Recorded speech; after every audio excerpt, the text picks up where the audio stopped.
This is Eloy Lasanta with Third Eye Games. You're watching Dice Squad.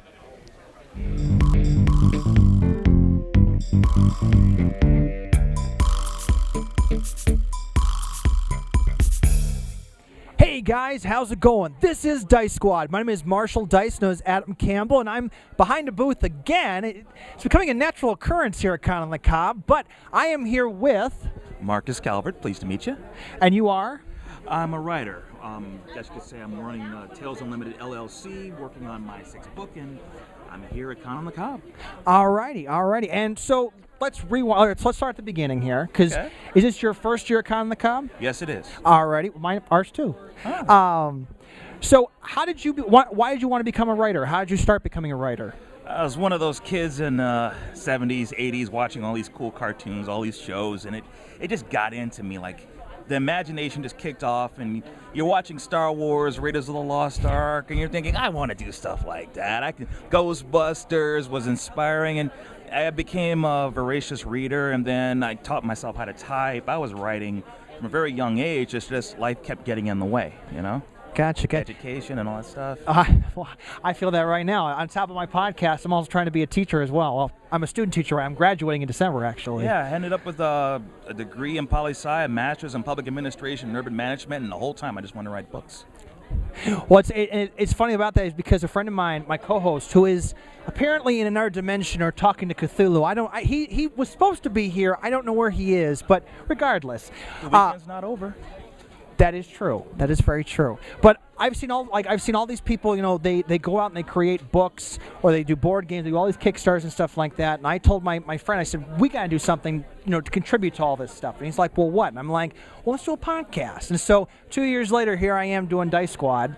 And so I can relate to that about wanting to contribute to and wanting to do stuff. Well, bravo. That is a noble venture. Well, thank you. Well, back to you though. Okay. What books do you have here at your booth today? All right. Well, here's what happened. I started writing a bunch of short stories, right? When I got to about 120 of them, I thought, wouldn't it be kind of a shame if something happened to me and they never saw the light of day?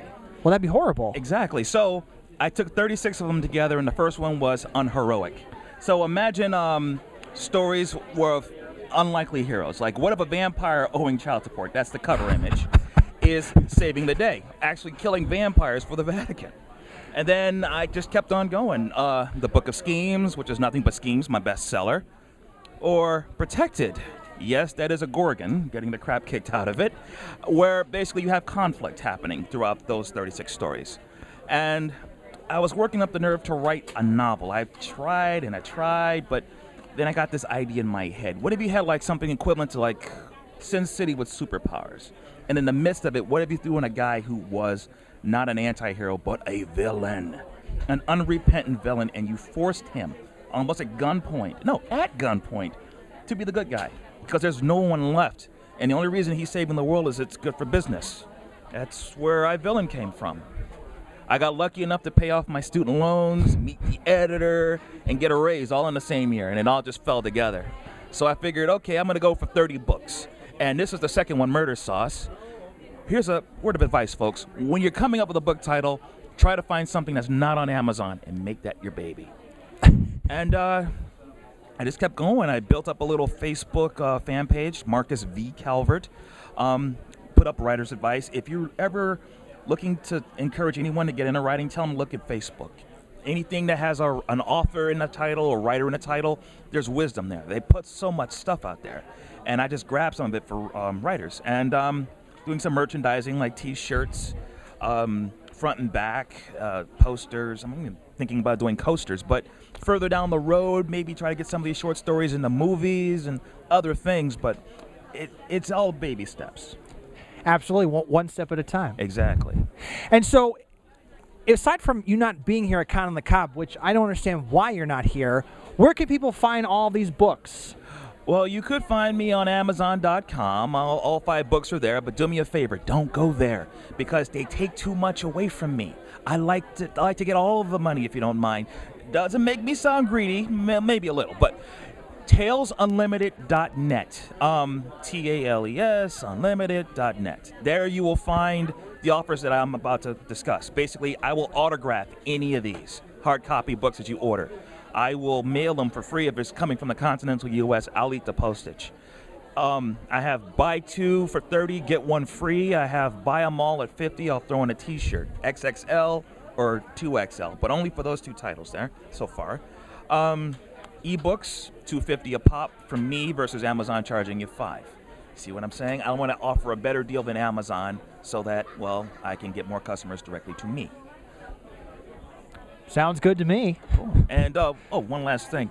Pick a number from 1 to 36. I'll give an example of how I write. All right. 36. Okay, the last story in this book here is called The Morning Paper. Imagine you're a little kid. Your mom's a supervillain. Your dad's a superhero. They live under the same roof. They both know each other's secret identities, but you have no idea. Imagine you're a single mom, ex-Marine, currently a cop. Then your only child, she gets invited to a party in the woods with 4 friends, and they tear her apart because they're all werewolves.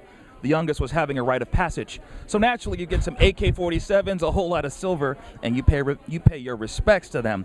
However, if I was, first of all, I was a mom, and I would, and my child asked me to go out in the woods with 4 strangers, I would raise some eyebrows about that.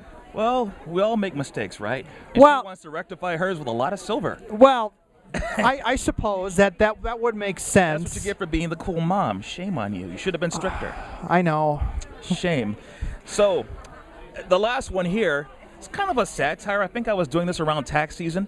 The last story was called Life Tax. What if the United States took over the world when the population hits 9 billion and they kill off 8.5 billion people? That's almost soon. Anyway, to survive, the IRS basically decrees you have to pay 10 grand a year. If you don't, they come after you. I'm talking shock troops, drop ships, and, blindfolds and cigarettes, if you get my meaning. Of course, if you supply anything the equivalent of a year's payment, you live. I mean, body parts, whatnots. But, so if I wanted to live and I didn't have 10 grand, I could give up my arm. Even and I would. Contraband, yeah. Huh. One guy gave his tongue. Beats being lined up against the wall. Well, but you can't talk. Still beats getting lined up against the wall. Wow. Now, one couple, they had an autographed picture of Elvis, which earned them a refund of like $3.5 million. So, hey, he's like, social Darwinism. He's like, hey, because it's Elvis. All right, you can get out of the line.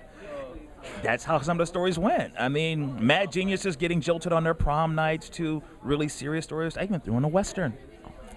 And I'm looking forward to getting back to any anthologies, but the next one is called Frag Code, and it's the 3rd one in that series. So Benjamin Cly is saving the world and figuring out how to keep it spinning, and I'm going to end that at a trilogy and then turn around and go back and do some more short story fiction.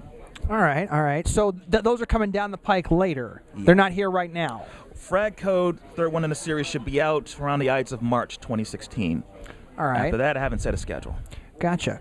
And then for all of our viewers here, do you have any advice for, let's say we have some viewers out there that say, I have this idea for a story, but I don't know how to get started. What advice could you give our viewers about writing a story? Or a short story or a book? Or both. Short story, you get a computer, you get a couple of flash drives to back your stuff up, and you just spit the sucker out. And then you look at it a few times, and you find an editor to basically tell you what you did wrong. You do enough of those, you have a collection. A theme is probably a good idea, like if you're doing love stories or stories about zombies or whatever, but if not necessarily. The theme can be, it's themeless. As for a book, if you can outline, good for you. I can't. I like writing basically the bulk of a book and going, oh, that's crap, and then you just start all over again. If you're willing to put in the time, you will come up with ideas that no outline can have, that can really give you, and it's fresher, more spontaneous that way.